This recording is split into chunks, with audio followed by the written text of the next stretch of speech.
What if I told you the entire history of mental wellness as we know it is wrong? Today, when you open a mindfulness app like Headspace or Calm, you're tapping into a tradition that we think began in the 1970s, when John Kabat-Zinn took ancient Buddhist practices and repackaged them for the West. But in another timeline, a parallel world, our most powerful tool for mental clarity didn't come from the East. It was forged in the heart of the Roman Empire. Welcome to the world where the Stoics invented modern mindfulness. In our reality, Stoicism is a philosophy of resilience. We think of Marcus Aurelius, the philosopher-emperor, scribbling in his private journal, or Seneca writing letters about virtue. But their philosophy was already hovering on the edge of something huge.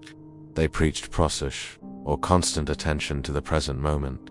They urged us to observe our thoughts without judgment and to accept reality as it is. Sound familiar? It's the very definition of mindfulness.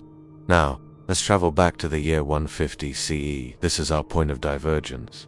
On the cold, damp frontier of the Danube, Emperor Marcus Aurelius isn't just writing private notes. He's a man under immense pressure, leading an empire at war. To cope, he doesn't just reflect, he develops a structured daily practice he calls attentio presens, present attention. It's a three-part routine: a morning meditation to prepare for the day's challenges, midday check-ins to ground himself in the present, and an evening review to learn from his actions and thoughts. He doesn't keep this to himself. He shares it with his generals, his advisors. It's a tool for leadership. Meanwhile, back in Greece, the great teacher Epictetus, a man who had been born a slave, takes this a step further. In his school, he instructs his students in a radical new technique. He tells them to sit quietly, in silence, as thoughts and impressions, what the Stoics called fantasy, arise in their minds. They are to do one simple thing: label them. This is a thought of anger. This is a judgment about my neighbor. This is a fear about the future. And then, crucially, let them pass without giving them your approval or belief. This isn't just philosophy, it's a practical mental exercise. It's exactly what modern therapies call cognitive diffusion and thought labeling. Epictetus is teaching his students, 2,000 years early, that you are not your thoughts. And what about Seneca, the brilliant writer and imperial advisor? He was always the master communicator, the one who could make complex ideas accessible to everyone.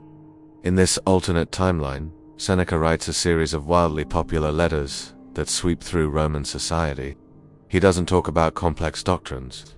He promotes something simple: the breathing pause. He tells his readers, the busy politicians, the stressed merchants, the anxious citizens of a chaotic capital, to stop several times a day, for just a minute, and focus entirely on their breath. Inhale, exhale. Feel the air enter your body, feel it leave. He explains it as an anchor, a way to pull your mind back from its frantic rush into the future or its regrets about the past. It becomes the Roman equivalent of a coffee break, but for the soul. By the 3rd century, this isn't just a niche practice for philosophers anymore. It's mainstream. At the famous Stoa Poikile in Athens, the painted porch that gave Stoicism its name, you don't just see philosophers debating, you see circles of ordinary people sitting on cushions, being guided through 20-minute sessions of breath-focused attention and body scans. A teacher's calm voice instructs them to notice the sensations in their feet, their legs, their hands, reconnecting the mind to the body, a core Stoic idea that we are physical beings in a physical world. The practice spreads like wildfire, carried by the most effective distribution network in the ancient world, the Roman legions. Soldiers on the frontiers of Britannia and Persia use attentio presens to build resilience against the horrors of war and the boredom of the barracks. It's seen as essential training, just like sword practice. Emperors, seeing its power to create calm and focused citizens, mandate it in public schools. Children in Rome, Alexandria, and Gaul learn to observe their thoughts and regulate their emotions before they even learn advanced geometry. Then comes a challenge: the rise of Christianity. In our timeline, pagan philosophies were often suppressed. But in this one, attentio presens is too useful to discard. Early church fathers like Clement of Alexandria see its value. They don't ban it, they baptize it. They integrate the Stoic practice of mindful attention into Christianity as a form of contemplative prayer, a way to quiet the mind to better hear the word of God. It becomes a cornerstone of monastic life, preserved and refined in monasteries across Europe throughout the Dark Ages. Fast forward to the Renaissance. The printing press is invented, and ancient texts are rediscovered. But instead of just rediscovering Marcus Aurelius's Meditations as a philosophical diary, they unearth his manual of present living. It becomes an instant bestseller, printed in dozens of languages. During the Enlightenment, when philosophers like Descartes and Kant debate the nature of consciousness, they aren't starting from scratch. They are building on a 1500-year-old Western tradition of introspection, referencing Stoic mindfulness as a given. Now, imagine our modern world in this timeline. The 20th century arrives. There's no need for John Kabat-Zinn to discover mindfulness and secularize it from Buddhism. It's already here. It's as Western as Shakespeare or Beethoven. When clinical psychology emerges, Sigmund Freud doesn't just develop psychoanalysis focused on the past. Influenced by his reading of the widely available Stoic manuals, he integrates present-moment awareness into his theories from the very beginning. Therapy becomes less about digging up the past and more about managing the present. The 1960s counterculture still happens, but it looks a little different. Instead of looking exclusively to the East for wisdom, they look to their own Greco-Roman heritage. Young people flock to Stoic tripping retreats, not a drug-fueled experience, but weeks of silent meditation in the Alps, emulating Marcus Aurelius's reflections on the frontier. And what does today, 2025, look like?